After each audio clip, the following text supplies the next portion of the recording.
ዳንኤል የመጨረሻ ውሳኔ ወሰነ።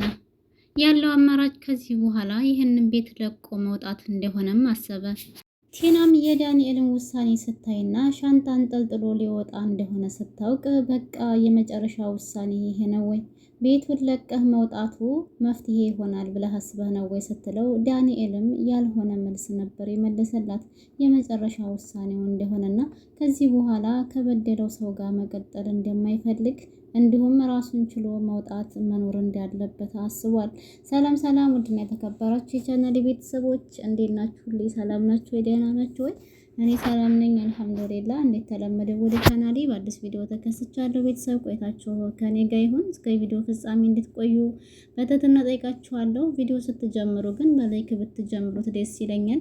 መምጣታችሁ ላልቀረ ላይክ የምትሰስቱት ነገር ለምን እንደሆነ ባይገባኝም ላይክ አድርጉ። እኔም የመዳም ቅመም እህታችሁ ስደተኛ ነኝና አግዙኝ። በቃ ደገፍ አድርጉኝ። እናንተን የግድ እዚህ ጋር መጥቼ ፕራንክ ወይንም ደግሞ ውሸት ማለቃቀስ አለብኝ? እንደምናስባችሁ ነው። ለማንኛውም የዛሬው የግፈኛዋ ሚስትና የሰራተኛዋ ፍጥጫ የሚለው ድራማ እጅግ በጣም አሳዛኝ የሆነ ነገር ተፈጥሯል። ምክንያቱም ኤዱ ባለችበት አባባ ማስታወስ እንደሚችሉ ከዚህ በፊት የተደረገበትን ድርጊት አንድ በአንድ ሲናገር ኤደንም አብራቸው ነበረች። ቲናና ዳንኤል ከዚህ በፊት በህይወቱ ላይ ምን አይነት ስቃይ እንዳሳለፉበትና እንዲሁም ደግሞ ዳንኤል ከቲና ጋር ሲባልግ እንደነበረ አንድ በአንድ ፍርጥርጥ አድርጎ አወራ። ዳንኤል ኤዱ በነበረችበት ይህ ነገር ሲወራበት መሬት ተሰንጥቆ አይወጣው ነው የሆነበት። ቲናም ተደራግጣለች። እንዴት አባባ ይህን ሁሉ ነገር ሊያስታውስ ቻለ ብላ እሷ እንደፎከረችውና አንተ ማለት እኮ ከዚህ በፊት ምንም ነገር የማታስታውስ ሰው ነህ፣ ሁሉንም ነገር ረስተኸዋል እያለች ስትፎክር የነበረ ቢሆንም አባባ ደግሞ አንድ በአንድ ያስታውሳል። ረሳሁ ያለውም ውሸቱን ነበረ። ኤዱም ይህንን ጉድ ስትሰማ ያላሰበችው ዱብዳ ስለተፈጠረባት ካጠገባቸው ተነስታ መሄድን መረጠች። ልክ ልትወጣ ስትል አባባ በር ላይ ይጠብቅና ኤዱ ልጄ ባክሽን በጣም ይቅርታ፣ ይህንን ነገር መስማት የነበረብሽ በእንደዚህ መልኩ አልነበረም፣ በዚህ ሁኔታም አልነበረም። ያው እንደምታውቂው እንዳየሻት ዝም ብላ የሆነ ያልሆነውን እያወራች እኔን ስሜታዊ አድርጋ ብዙ ነገሮችን አስወርታኛለች። ግን ይህንን ነገር ያደረኩትኝ በንዴት ነው እንጂ አስቤበት አይደለም። እናም ሳታስቢው ይሄን ሁላ ነገር ስላወራሁኝና አንቺንም ስላስከፋውሽ በጣም ይቅርታ ብሎ ይጠይቃታል። ኤዱም መልሷ የነበረው አሁን ምንም አይነት ነገር ማውራት አልፈልግም ጋሼ ደህና ደሩ ብላ ልትወጣም ነበር። ይህንን ስታወራው ግን ፊቷን ወደሱ ሳትዞር ጀርባዋን ሰጥታው ስለነበረ አባባም ደግሞ ልጄ ባክሽን በጣም እንዴት ተከፋሽ አውቃለሁ። ስለተከፋሽና ስላዘንሽብኝ ነው አይደለ ፊትሽን እንኳን ሳትዞሪ ጀርባሽን ሰጥተሽ የምትመልሽልኝ ሲላትም ኤዱም ፊቷን ወደ አባባ በማዞር ጋሼ እኔ እኮ ተናድጄ ራሱ እንደዚህ ቆሜ የማዳምጥህ እያወራኸኝ አንተን ረግጬ ላለመሄድ ነው። በቃ እሺ ለሁሉም ነገር አሁን መሄድ ስላለብኝ ልሄድና ከተረጋጋሁ በኋላ ሁሉንም ነገር የምናወራ ይሆናል ትላለች። አባባ ይህንን ነገር ኤዱ ፊት ለፊት በማውራቱ በጣም ነው ያዘነው። ምክንያቱም ኤዱ ይህንን ነገር በእንደዚህ ሁኔታ ሆና ወይም ደግሞ ከዳንኤል ጋር አዲስ እንዴት ታረቀች ገና የድሮ ፍቅሬ ተመለሰልኝ ብላ በነበረበት አጋጣሚ እንደዚህ አይነት ነገር ያልታሰበ ነገር ሲወራባት ደግሞ በጣም ነው የተናደደችው፣ በጣም ነው የደነገጠችው ማለት ነው። ቲናም እንግዲህ ዳንኤል በጣም እየተናደደች እና እየተንጨረጨረች ትገኛለች። ዳንኤል ግን የአሁኑ ውሳኔ ከበድ ያለና መረር ያለ ይመስለኛል። እውነትም ከሁሉም ነገር ላይ ተስፋ ቆርጧል። በቃ ራሱን ችሎ መኖር እንዳለበትም አስቧል።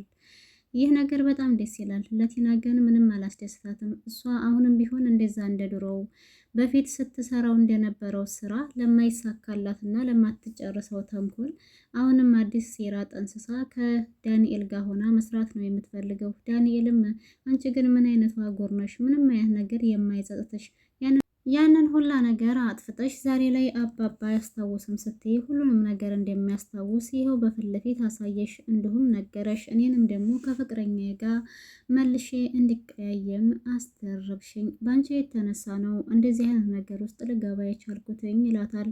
ሻንጣውን ይዞ እንግዲህ ወደሚያስብበት ወይም ሊሄድ ወደ ያስበበት ቦታ ላይ ሊሄድ ነበር ይሄን ንግግር ሲናገራት የነበረውና ቀጥታ ሳሎን በመምጣት አባባ ቁጭ ብሎ ሲያገኘው አባባ በጣም ይቅርታ፣ አንተ የበደሉህን ሰዎች ይቅር የምትል ሰው ነህ። ስለዚህ ይቅርታ አድርግልኝ፣ ለአንድና ለመጨረሻ ጊዜ ከዚህ ቤት ውስጥ ለቅቄ ለወጣ ነው፣ ግን ይቅርታ እንፈልጋለሁና ይቅር በለኝ እያለም ይጠይቀዋል። አባባም ቢሆን ዳንኤል ሻንጣውን ይዞ ሲመጣ በጣም ነው የደነገጠው። ምክንያቱም ያላሰበው ነገር ነበር።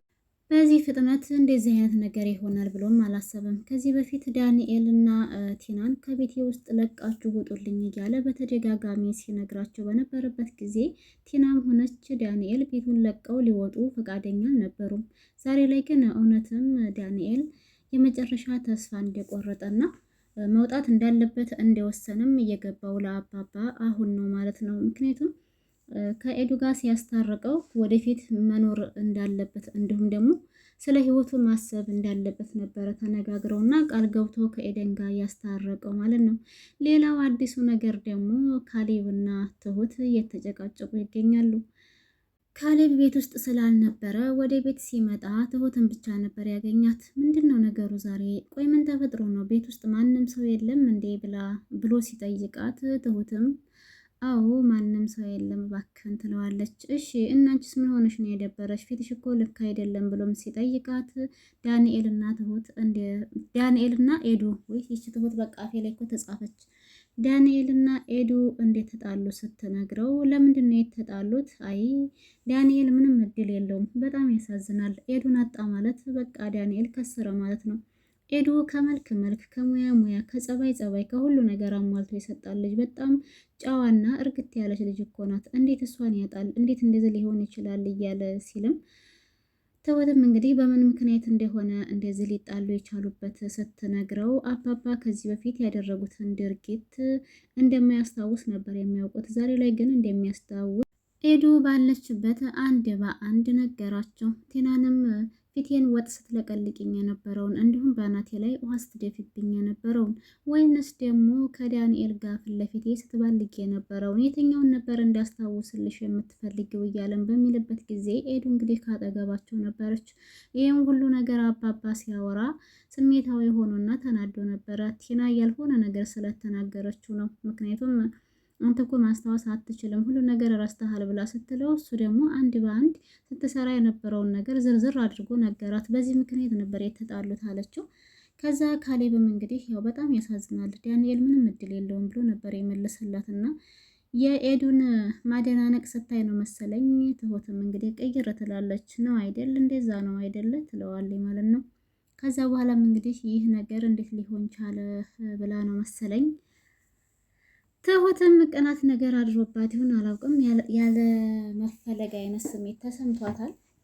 መልሳ ሀሳቧን ቀይራ አፍቅሬያለሁ ያለችው ሰው ካሌብን እንዳልሆነ ያፈቀረችው ሰው አገሯ ክፍለ ሀገር አብሯት ያደገ አብሯት የተማረ እንደሆነ ነው እንግዲህ ለኤዱና ለዳንኤል የነገረቻቸው። ዳንኤልም በዚህ ነገር በጣም ተገርሟል። አፈቀርኩ ስትይ ካሌብን ያፈቀርሽ መስሎ የነበረ፣ አሁን ግን ካሌብን እንዳላፈቀርሽ ስሰማ በጣም ነው የተገረምኩትኝ እያለም ሲላት ትሁትም መስሎ ከሆነ ተሳስተሃል፣ እኔ ግን ካሌብን አይደለም ያፈቀርኩት፣ ካሌብ አሰሪዬ ነው፣ እኔም ሰራተኛው ነኝ፣ አለቀ፣ ሌላ ምንም የተቀየረ ነገር የለውም ትለዋለች። ኤዱም ደግሞ ይህ ነገር እውነት መስሏት ካሌብን ያፈቀረ መስሏት ትሁት በጣም ስለተደሰተች ዛሬ ላይ ደግሞ ተቀይሳ እንግዲህ የካሌብን ሁኔታ ስታይ ያው ካሌብን አላፈቀርኩትም ስትላት ኤዱም በጣም ተናዳ እንዴት እንደዚህ አይነት ነገር ትደብቂኛለሽ? እኔና አንቺ እኮ ልክ እንደ እህትና እህት ብዙ ነገሮችን የምናወራ ሰዎች ነን ብላ እንግዲህ ተናዳ ነበረ ጥላት የሄደችው። ትሁትም ያው ስለደበራት አባባን በማስፈቀድ ትንሽ ወክ ላድርግ ንፋስ ልቀበል ብላ ወደ ውጭ ወጥታ ደግሞ ዳንኤል ማነው ካሌብ እንግዲህ ከሌላ ሰው ጋር ተቀምጣ አያት መሰለኝ እየተንጨረጨረ ወደ ቤት ይገባል። ትሁት ካመሻሸችበት ቦታ ወደ ቤት ስትመለስ የት ነበር የቆየሽው? እንደፈለገሽ የምትዘልው ለምንድን ነው? ተፈለግሽ ለምን የወር ፍቃድሽን ይዘሽ ሄደሽ አትዝናኒም? ይላታል። እንግዲህ ካጠገቧ ያየው ሰው ማን እንደሆነ ባናውቅም ለምን ከሰው ጋር ያየዋት ብሎ ነው። ቀና እንዴ ቀንተ ነው እንዴ ካሌብ? እና ለምን ፍቅርህን አልገለጽክላትም? ይሄ ሁሉ ነገር እስከሚሆን ድረስ አሳልፈ ሰጠሃት፣ በቃ ለሌላ ሰው ሰጠሃት። አሁን አንተን ነበር ያፈቀረችው፣ እሷም ሳትገልጽ አንተን ፍቅርህን ሳትገልጽላት በቃ ሁለታችሁም አሁን ተሸዋወዳችሁ። እዚህ ጋር ነገር ጠፋ። እዚህ ጋር ተሳስታችኋል። ለማንኛውም ማለት ነው አንደኛችሁ ብታፈነዱት ኖሮ ፍቅራችሁን ይህ ሁሉ ነገር ባልተፈጠረ። ትሁትም ነፋስ ልቀበል እያለች ወጣ ወጣ ባላበዛች ነበረ። ካሌብ አሁን ጉድ የሰራሃት አንተ ነህ። አንተም ጉድ ተሰራህ ማለት ነው። ለማንኛውም ቤተሰብ እንዴት ታውታላችሁ የዛሬውን የካሌብን መንጨርጨር ማለት ነው? ሀሳብ አስተያየታችሁን ኮሜንት ላይ ጠብቃለሁ። ለነበረን ቆይታ ከልብ አመሰግናለሁ። ላይክ፣ ሼር፣ ሰብስክራይብ ሀሳብ አስተያየት ይጻፍልኝ። በያላችሁበት ሰላማችሁ ይብዛልኝ እያልኩ በዚህ ሁለት ሰናበታችሁ። ባይ ባይ።